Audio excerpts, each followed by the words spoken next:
क्यों भाई, क्या हो गया है आपकी आवाज को? मोदी जी को तीसरी बार प्रधानमंत्री बनाना है या नहीं बनाना है? 400 पार जाना है या नहीं जाना है?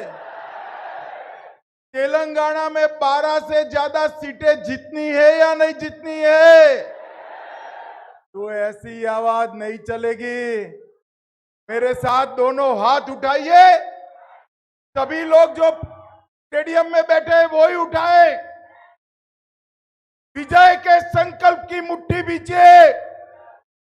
12 सीटें से ज्यादा सीट जीतने के संकल्प की मुट्ठी बीजिए और प्रचंड आवाज से बोलिए, भारत माता की, भारत माता की, जय श्री राम, जय जय श्री राम। मंच पर उपस्थित तेलंगाना भारतीय जनता पार्टी के अध्यक्ष श्रीमान जी किशन रेड्डी जी, भाजपा की राष्ट्रीय उपाध्यक्ष और हमारी प्रत्याशी बहन अरुणा जी, श्री बंडी संजय कुमार, हमारे प्रत्याशी और राष्ट्रीय महासचिव श्री के लक्ष्मण, राज्यसभा के सांसद और ओबीसी मोर्चा के अध्यक्ष महोदय श्री येटेला राजेंद्र कुमार जी, मलकागिरी से हमारे प्रत्याशी श्री धर्मपुरी जी, हमारे प्रत्याशी निजामाबाद से श्री बीवी पाटिल जी, जहीराबाद से प्रत्याशी श्री कोंडा विश्वेश्वर रेड्डी जी, केवल्ला से प्रत्याशी श्रीमती माधवी लता जी, हैदराबाद। माधवी आ गया हो, माधवी आ गया हो। माधवी के लिए सब लोग ताली बजाओ भाई।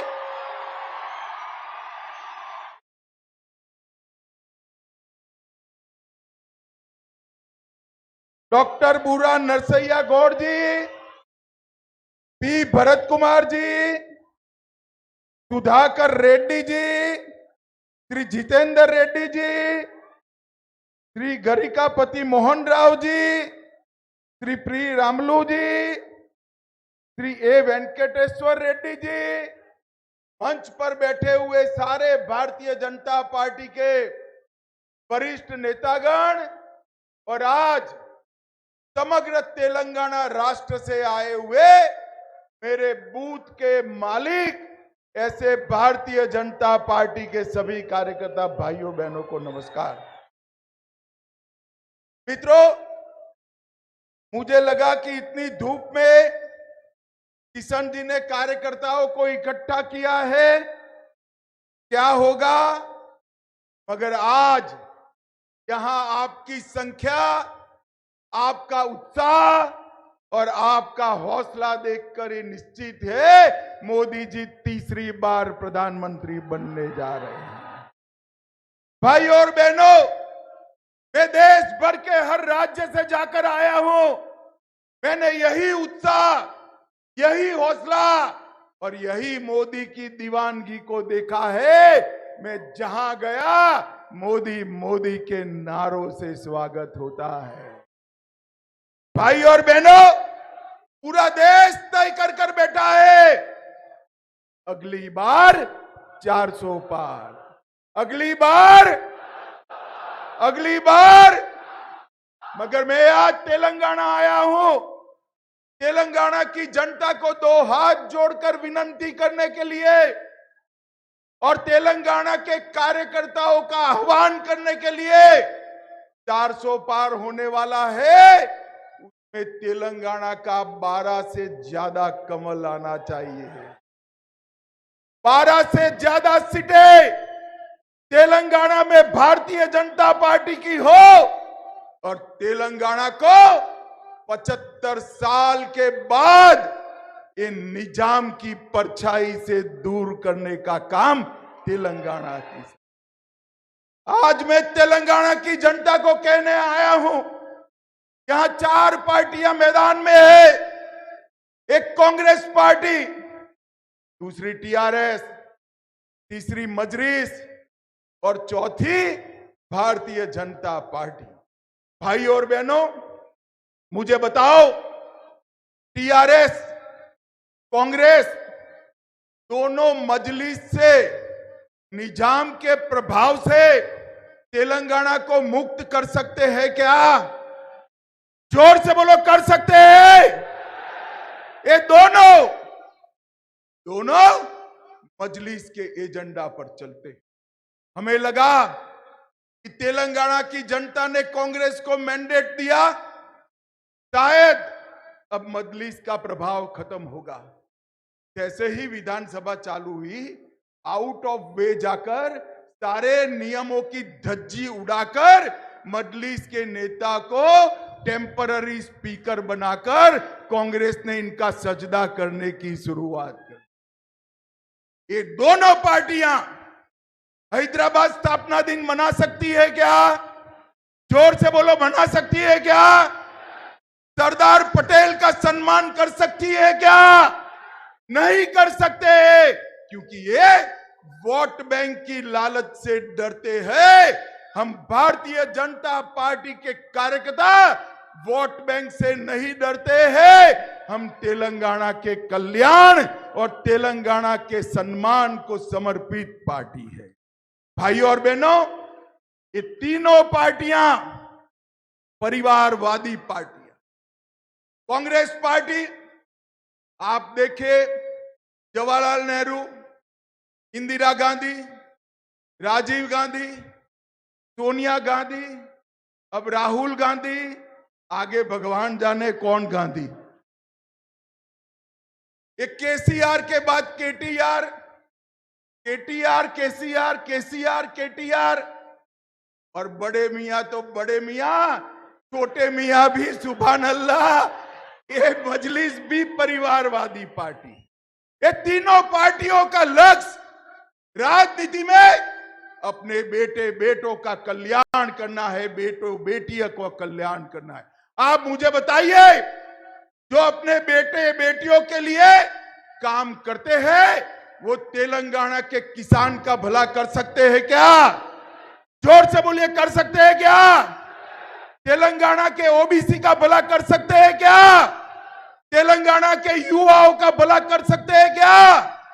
तेलंगाना के युवा, किसान, महिला और ओबीसी दलित का भला केवल और केवल भारतीय जनता पार्टी कर सकती है, नरेंद्र मोदी।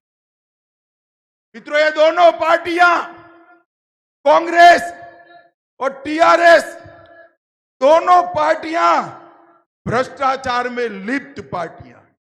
मैं आपको बताता हूं, रेवंत रेड्डी मेरी बात का जवाब दे। अगर साहस है तो कल प्रेस कॉन्फ्रेंस कर कहे कि अमित भाई ने जो कहा वो गलत है। एक कांग्रेस पार्टी ने कोल ब्लॉक का घोटाला किया, कॉमनवेल्थ का घोटाला किया, 2G का घोटाला किया, शारदा चिट फंड का घोटाला किया, एयरसेल मैक्सेल का घोटाला किया, अंतरिक्ष देवास का घोटाला किया, लैंड फॉर जॉब में घोटाला किया, पंचकुला में जमीन का घोटाला किया, जम्मू कश्मीर क्रिकेट एसोसिएशन का घोटाला किया, एम्ब्रेयर में डील कर घोटाला किया, एयरक्राफ्ट में घोटाला किया, ऑगस्टा वेस्टलैंड हेलीकॉप्टर घोटाला किया, बोफोर्स का घोटाला। मित्रों, ये 12 लाख करोड़ के घपले, घोटाले और भ्रष्टाचार करने वाली कांग्रेस पार्टी, और दूसरी ओर भ्रष्टाचार रचित समिति टीआरएस, मियापुर जमीन का घोटाला 4000 करोड़, आउटर रिंग रोड घोटाला किया, कालेश्वर परियोजना घोटाला 40,000 करोड़ का किया, कविता के नाम पर शराब घोटाला किया, सीएजी ऑडिट का घोटाला। अब मुझे बताओ भाई, हजारों लाखों करोड़ के घपले घोटाले करने वाली एक कांग्रेस पार्टी और टीआरएस तेलंगाना और देश का भला कर सकते हैं क्या? जोर से बोलो, कर सकते हैं? 23 साल हो गए नरेंद्र मोदी जी को मुख्यमंत्री प्रधानमंत्री रहते हुए। मोदी जी पर हमारे विरोधी भी 25 पैसे का भ्रष्टाचार का आरोप नहीं लगा। भारतीय जनता पार्टी ने, इस देश के प्रधानमंत्री ने भ्रष्टाचार मुक्त शासन कैसा होता है इसका एक उदाहरण सेट करने का काम किया। भाई और बहनों, केसीआर की पार्टी थी और कांग्रेस पार्टी, दोनों वादा खिलाफी की पार्टी है। इन्होंने कहा था कि हम नीलू, निगुलू, नियामकलू, रोजगार, धन और जल, ये तीनों के लिए काम करेंगे। तीनों में वादा खिलाफी की। 1 लाख युवाओं को रोजगार देना था, नहीं दे पाए। यूनिवर्सिटी में प्रोफेसरों की भर्ती नहीं कर पाए। 40 लाख बच्चों को फ्री शिक्षा का वादा किया था, नहीं कर पाए। 7 लाख घर देने का वादा किया था, नहीं कर पाए। मेरे पास 42 वादा खिलाफी की है, 42। और दूसरी ओर कांग्रेस पार्टी, मैं आपको कहना चाहता हूं मित्रों, कांग्रेस पार्टी ने भी देश के गरीबों को गरीबी मुक्त करने का वादा 4 पीढ़ी पहले इंदिरा गांधी ने किया था। पर गरीबी तो मुक्त हो ही नहीं, गरीब और गरीब बनता गया। और मैं आज बताता हूं, मोदी जी ने ये 10 साल के अंदर 80 करोड़ से ज्यादा गरीबों को हर महीना 5 किलो अनाज मुफ्त में देने का काम नरेंद्र मोदी ने किया। 12 करोड़ से ज्यादा टॉयलेट बनाने का काम नरेंद्र मोदी ने किया। 4 करोड़ गरीबों को घर देने का काम नरेंद्र मोदी ने किया। 10 करोड़ माताओं बहनों को उज्ज्वला गैस देने का काम नरेंद्र मोदी ने किया। 14 करोड़ गरीबों के घर में नल से जल पहुंचाने का काम नरेंद्र मोदी ने किया। और 11 करोड़ किसानों को हर साल 6,000 रुपया ऑनलाइन भेजने का काम नरेंद्र मोदी जी ने 60 करोड़ गरीबों के जीवन में उजाला भरने का काम किया है। और साथ में मोदी जी ने हर गारंटी को पूरा किया। मुझे बताओ भाइयों बहनों, ये कश्मीर हमारा है या नहीं है? अरे जोर से बोलो, है या नहीं है? धारा 370 हटनी चाहिए थी या नहीं हटनी चाहिए थी? हमने वादा किया था, मोदी जी ने 5 अगस्त 2019 को धारा 370 को समाप्त कर। और आज कश्मीर इस लाल चौक में जाते हुए मिलिट्री के बगैर जा नहीं सकते थे। वहां तिरंगा फहर रहा है और वहां जन्माष्टमी भी मनाई जाती। मुझे बताओ भाई और बहनों, अयोध्या में राम मंदिर बनना चाहिए था या नहीं बनना चाहिए था? 500 साल से रामलल्ला अपमानित अवस्था में थे।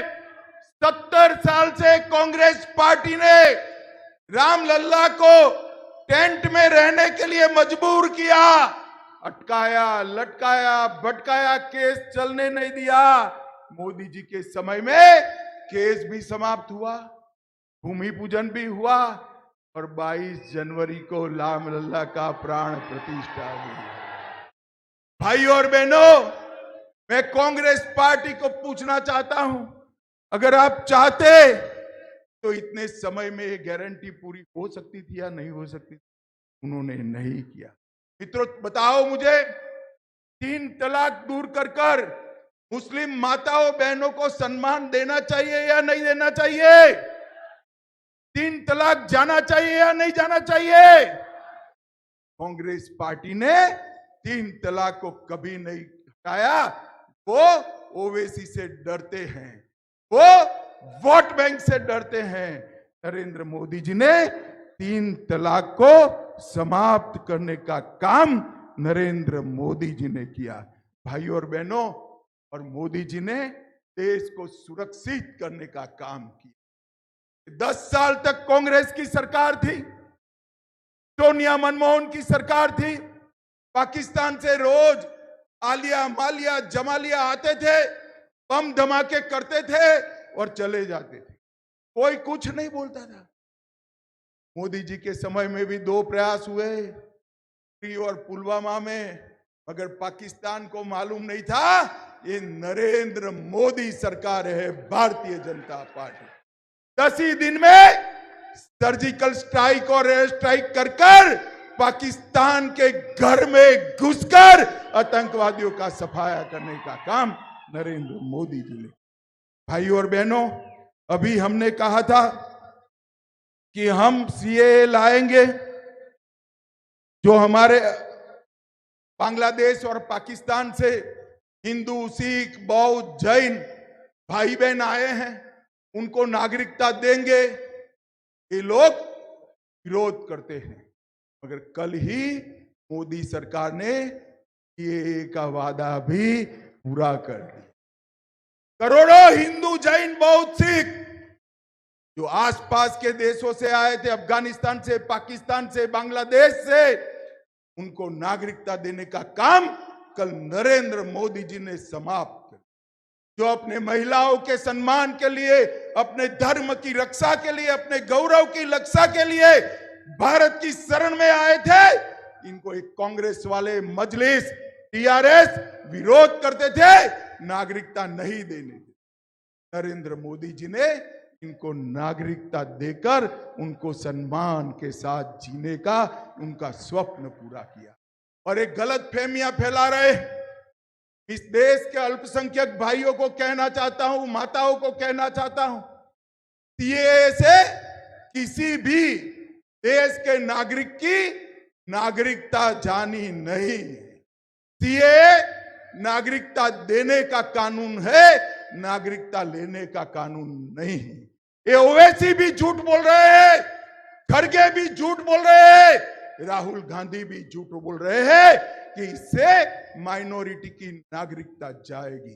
मैं आपको भरोसा दिलाता हूं, इस सीएए के कानून के अंदर किसी की नागरिकता लेने का कोई प्रावधान नहीं है। हमारे शरणार्थियों को नागरिकता देने का प्रावधान है, मगर ये लोग वोट बैंक की राजनीति कर रहे हैं। भाइयों और बहनों, मैं इतना ही कहना चाहता हूं, आने वाले दिनों में चुनाव शुरू होगा, आपको घर घर जाना है और पूरे तेलंगाना की जनता को बताना है कि 10 साल में मोदी जी ने तेलंगाना के लिए 2,50,000 करोड़ रुपए का ग्रांट भेजा है। कितना भेजा है? और 10 साल जब यूपीए की सरकार थी, इन्होंने 1,16,000 करोड़। और इसके साथ साथ मोदी जी ने railway, metro, airport, highway, national highway, petroleum, university, central institute के अलग से 5 लाख करोड़ से ज्यादा रुपया नरेंद्र मोदी जी ने भेजने का। ये लोग तेलंगाना का विकास नहीं, तेलंगाना का विकास केवल और केवल भारतीय जनता पार्टी कर सकती है, नरेंद्र मोदी जी कर सकते हैं। मित्रों, जो इंडिया अलायंस है, ये पूरा गठबंधन, ये घमड़िया गठबंधन केवल और केवल परिवारवादियों का गठबंधन। मैं फिर से देश की जनता को कहना चाहता हूं, सोनिया गांधी का एकमात्र लक्ष्य है राहुल गांधी को प्रधानमंत्री बनाना। केसीआर का लक्ष्य है केटीआर को मुख्यमंत्री बनाना। ममता दीदी का लक्ष्य है भतीजे को मुख्यमंत्री बनाना। शरद पवार का लक्ष्य है सुप्रिया सुळे को मुख्यमंत्री बनाना। ठाकरे जी का लक्ष्य है, उद्धव ठाकरे जी का, आदित्य ठाकरे को मुख्यमंत्री बनाना। लालू जी का लक्ष्य है अपने बेटे को मुख्यमंत्री बनाना। भाई मुझे बताओ, ये बेटे, बेटी, जमाई, दामाद, इसमें आपकी जगह है कहीं पर? है क्या? भारत के युवा की जगह है, भारत के किसान की जगह है, भारत की माताओं की जगह है, भारत के गरीब की जगह है कि भारत के युवान, किसान, महिलाएं और गरीब के लिए कुछ नहीं कर सकते, वो अपने बेटे बेटियों के राजनीति है। भारत के गरीब, युवा, महिला और किसान के लिए केवल और केवल नरेंद्र मोदी जी। मित्रों, नरेंद्र मोदी जी ने पूरे देश को समृद्ध करने का काम किया। भारत ने चंद्रमा के दक्षिण ध्रुव पर समग्र संसार में कोई वहां नहीं पहुंच पाया था। सबसे पहले भारत ने दक्षिण ध्रुव पर चंद्रयान पहुंचाया और हमारा तिरंगा फहराने का काम। G20 की समिट में दिल्ली डिक्लेरेशन से अपना कूटनीतिक परचम समग्र विश्व के सामने लहराने का काम नरेंद्र मोदी जी ने। आज पूरी दुनिया नरेंद्र मोदी जी का सम्मान करती है। 14 से ज्यादा देशों ने मोदी जी को अपना सबसे बड़ा नागरिक सम्मान अवार्ड, जैसे हमारे यहां भारत रत्न है, 14 देशों ने नरेंद्र मोदी जी ने दिया है। मोदी जी जहां भी जाते हैं लोग मोदी मोदी मोदी। भाइयों और बहनों, ये मोदी जी का जो स्वागत है ना, ये नरेंद्र मोदी जी का नहीं, ये भारतीय जनता पार्टी का नहीं है। मोदी जी का ये स्वागत हमारी देश की 130 करोड़ की जनता का स्वागत। यहां समग्र तेलंगाना राष्ट्र से बूथ अध्यक्ष आए हैं। मैं सभी को कहना चाहता हूं, जब तक विजय जुलूस न निकले किसी को आराम नहीं करना है। हर मतदाता का, हर लाभार्थी का और विशेषकर हर माता बहन का संपर्क कर कमल के निशान पर बटन दबाकर मोदी जी के हाथ मजबूत करने के लिए निकल पड़े। यहां बैठा हुआ हर कार्यकर्ता अपने आप को नरेंद्र मोदी समझकर तेलंगाना की जनता के सामने जाए, विनम्रता से आशीर्वाद मांगे और भारत को 2047 तक पूर्ण विकसित राष्ट्र बनाने के लिए नरेंद्र मोदी का समर्थन कराइए। मैं आपको कहता हूं, मोदी जी ने गारंटी दी है कि 15 अगस्त 2047 को हमारा देश भारत, जब देश की आजादी की शताब्दी मनाई जाएगी, भारत आत्मनिर्भर होगा, भारत पूर्ण विकसित होगा और भारत माता विश्व गुरु के स्थान पर विराजमान होगी।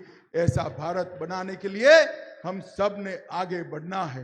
मुझे बताओ, ये जो 1.5-2 महीना है चुनाव का, आप सभी लोग आज से ही कमल के प्रचार में मोदी जी को प्रधानमंत्री बनाने के लिए निकल पड़ेंगे क्या? अरे जोर से बोलो, निकल पड़ेंगे क्या? तेलंगाना में 12 का आंकड़ा पार करेंगे क्या? 400 पार कराएंगे क्या? मोदी जी को फिर से प्रधानमंत्री बनाएंगे क्या? तो मेरे साथ दोनों हाथ उठाइए, उठाइए दोनों हाथ। 12 सीटें जीतने की संकल्प की मुट्ठी बींचिए और विरोधियों के दिल दहल जाए ऐसे प्रचंड आवाज से बोलिए, भारत माता की, भारत माता की, वंदे वंदे, जय श्री राम, जय जय श्री राम। भारत माता की जय, भारत माता की जय।